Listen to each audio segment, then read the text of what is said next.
صبح کو قرآن پڑھا کرو، کیونکہ صبح کے وقت قرآن کا پڑھنا فرشتوں کی حاضری کا موقع ہوتا ہے۔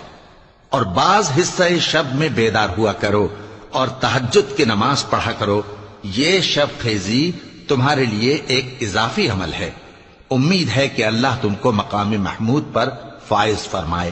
اور کہو کہ اے پروردگار، مجھے مدینے میں اچھی طرح داخل کیجو اور مکے سے اچھی طرح نکالیو، اور اپنے ہاں سے زور و قوت کو میرا مددگار بنائیو، اور کہہ دو کہ حق آ گیا اور باطل نابود ہو گیا، بے شک باطل نابود ہونے والا ہے۔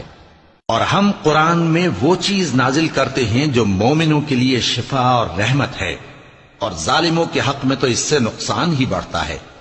اور جب ہم انسان کو نعمت بخشتے ہیں تو روگرداں ہو جاتا ہے اور پہلو پھیر لیتا ہے، اور جب اسے سختی پہنچتی ہے تو نا امید ہو جاتا ہے۔